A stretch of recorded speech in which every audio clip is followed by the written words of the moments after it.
Hey guys, it's me again. I shouldn't play after 8 is all I'm gonna say. I just tried to summon Utopia double with my opponent had no monsters on board. So yeah, it's been one of those days. More invoked Exosister stuff, test hands, maybe a game if there's, just depending on how long the video goes. But yeah, so I just wanted to talk about this because I've been putting up the Utopia Exosister video tomorrow. I'm gonna mute this audio real quick. So, as you can see, well, didn't mean to do that. I mean to talk about this more. Big problems with this deck, right? It's pretty bricky. I wouldn't necessarily call this a brick in the traditional sense of the word. I mean, you're sitting on 2 hand traps, technically not a hand trap because you have to set bodice. You're sitting on what is 2 interruptions and then like bodice, which is like a really, really soft interruption. I kind of want to talk about it separately, but like I don't consider bodice to be like an interruption. Like, I think that's just bad. I think it just like, I think you should think of it like E-telly. Like, it won't necessarily get you value unless your opponent plays into it, which like your opponent doesn't have to play into it, which means it isn't an interruption in the traditional sense. And so like, yeah. So here, I just think like the best option is to set 3 pass. Hope they don't have Lightning Storm. The top deck was Ranryu, which means that you still had no lines of play. This hand, a bit different though. So you can go normal Ellis, special, nefarious, and then you're off to the races because you already have a pack. So you could so you can then detach the Ellis to then special a Sophia from deck, or to special a Stella. No, so detach Ellis, add Sophia, special Stella, special Sophia, draw 1. I'm gonna do the routing a bit differently, just because I think that here you want to play around Ash specifically, because like if you get Ash on your Caspitel, you're kind of dead in the water, because like you go into Stella and then you have nothing from there. So like while that route that I mentioned earlier is technically workable, I mean obviously you do have Call by the Grave, but you want to play around as much as possible, right? Because like if they have Infib or something, yeah, because like they have a combination of 2 hand traps, you'd be a little boned. But yeah, try to play on as much hand traps as possible. So yeah, I'm gonna go Mikales here. Again, probably not the correct play. I don't know if I correct this. Yeah, not the correct play. You probably want to go like Caspitel and then just try to call by a hand trap. Probably. And like, I think, that being said, I think in that scenario that's fine. Sitting on a few hand traps, you're going to be totally fine.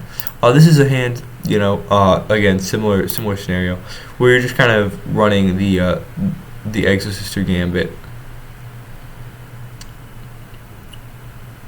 And like, you could special the Nefarious, right? But like, it just leaves you with an extra sister on board, and that's about it.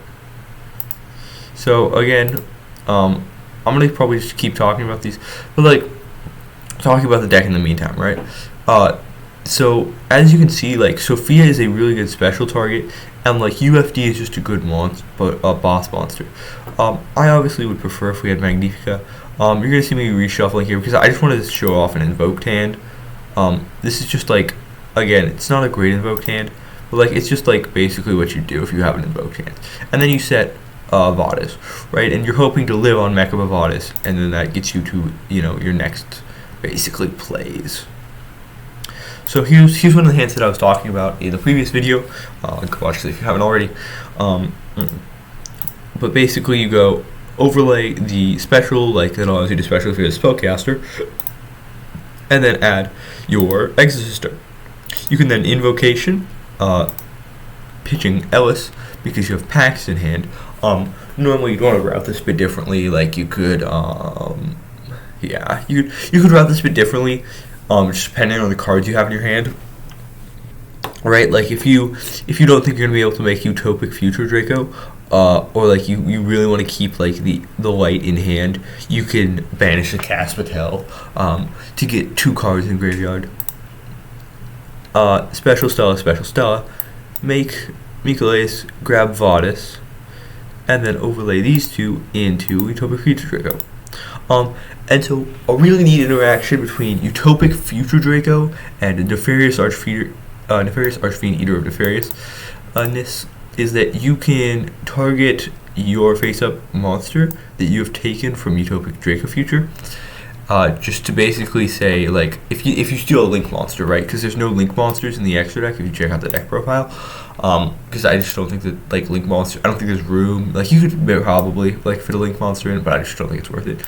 But, like, if you steal, like, a Link 3, like, a Rusty Bardiche or something, which is, like, just dead on the field, it's just a beater, you can pop it with the Nefarious to get it in their graveyard, so you have a body on field. You might not want to do that if it's something that can be resurrected, though, like the Rusty Bardiche example, but it's just a consideration. And then, Vadis special summon out, too. And so you've got, so on top, there's the explanation of the Nefarious, and then you've got, that's the other thing I want to talk about, right? Because it's in your end phase, you can choose to activate the Exosister trap. Second, right, resolve that trap, special summon both into the deck during the end phase, right? So you can go Nefarious first, pop your, like, Irene or your Sophia, and then special summon the Nefarious Archfiend of Nefarious back onto the field. So that basically you're, instead of going, like, -1, you're going even. Off of a card that, like, should your opponent play around it, would make you go -1. And it's just a way to consistently gain more advantage, which is, like, what you really want in this deck. So the second round of test hands. So there was... hopefully I go over this one again, but there's a multitude of ways to play this one, because, like, you can go the Sophia, Ellis, Exosister route, and then special, like, an Alistair from hand. Or, like, activate invocation from hand to pitch an Alistair, right? But you could also have gone, like, normal Alistair, special overlay, like I did in the previous, what's it called? The previous replay, right? And then special Ellis from there, and then try to, go off from that, given the fact that you can search packs, if you wanted to search packs, obviously. I don't remember if this hand opened with packs. Did it? It did not, right? So I ended up switching packs. So that's just, like, this was just to showcase alternative lines of play. Yeah, not much to go off of there. It's only been 7 minutes, so I will move on to we'll just do let's see how many. We'll just do however many games it takes us to, like, 10 minutes, and I'll do the next 2. I'll probably just do 1 and then 2 in the next video. Again, muting the sound. Sorry. So, this first game is going to show off, like, this deck can just brick really badly, and that's why I keep talking about, like, if you watch the deck profile, I talk about how I want to integrate Prosp, make it less bricky, but there's just not really a good way to do that. And so this is, like, you gotta just make use of what you have, though. This is a control deck. So these guys look to be playing the new based like kitchen sink deck. Based is actually the name, if you weren't aware. I'm gonna use Nib Imperm here, just because I wanna. Let's see what they have in hand, right? My logic was, like, they have to have extenders in hand, and, like, I don't like putting them on 2 cards while I have 3. As long as my top deck is a live card, any spellcaster, is basically game. Especially, like, because I know that they can probably go for DP, but I can beat DP as long as I can make any rank 4, which wins me the game. Draw invocation. Not it, bro. Come on. So they're gonna go Armiser, then, normal brave stuff. Draw 2 off the DP. They're going to try to Small World here, but they cannot because 1800 defense. Remember how Small World works, guys.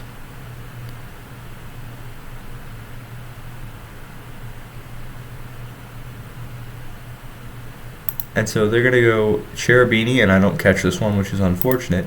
Send Snow, which is a level 4 monster. Cherubini can only send level 3s. Please keep a friendly reminder to not get owned. I'm going to activate Infib on the DP, normal summon Ellis, and then they will snow. Shouldn't have lost that game because they shouldn't have sent snow. Friendly reminder to make sure you catch your opponent's misplays. Obviously not malicious, I don't think. So this hand, pretty good. As I showed off in the test stance, this is a quote-unquote full combo. You can then go Mikolas, add Vadis, Ellis, special, overlay Caspitel, search Stella for follow-up, and then boom, Utopic Future Draco, Invocation. And so I have follow-up for next turn if I draw an Exosister. If I don't, I can like make a level 4 with Nefarious and the Utopic Draco Future.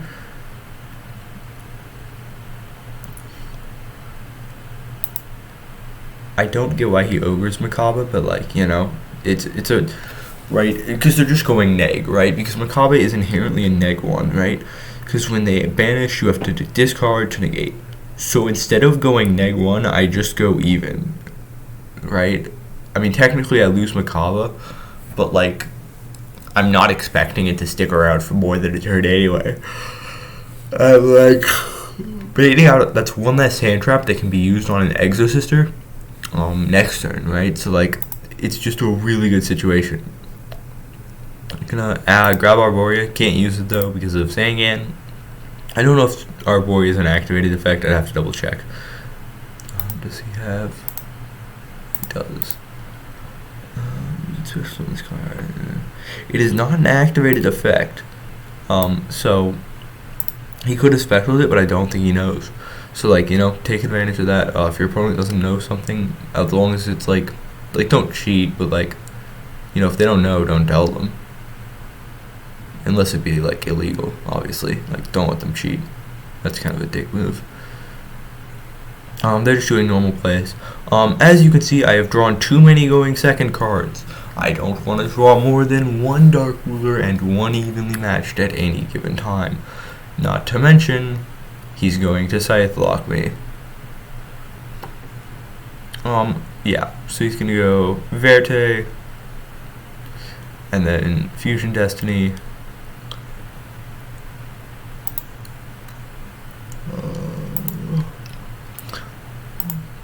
Standby Phase, DPE, or Draw Phase, DPE. I'm going to go Dark Ruler, and then I'm going to evenly matched. As you can see, it is extremely unfortunate, but in this scenario, the Ash bones me, because I just have no other way to play, and I just need to hope that he plays out of his graveyard before like popping my card. Probably should not have set the evenly matched, honestly, because he's just gonna go and then get a 2-for-1. Infib does nothing, dead draw. And then he's going to go Cherubini. I do catch that Snow is an illegal send this time. He literally has lethal, by the way. I don't know why he doesn't just send Enchantress, banish it, and then grab a right and put it in attack. That should be lethal, right? Yeah, that's lethal. I mean, yeah, again, I'm not going to tell him. Draw evenly matched, GG's. Like I said, this deck is really bricky, unfortunately. And I'm trying to work to resolve that. Check out the deck profile where I talk about it a little more. But yeah, that's really all I have to say. It's been about 15 minutes, so I'm gonna call it here. Yeah, have a great day, guys.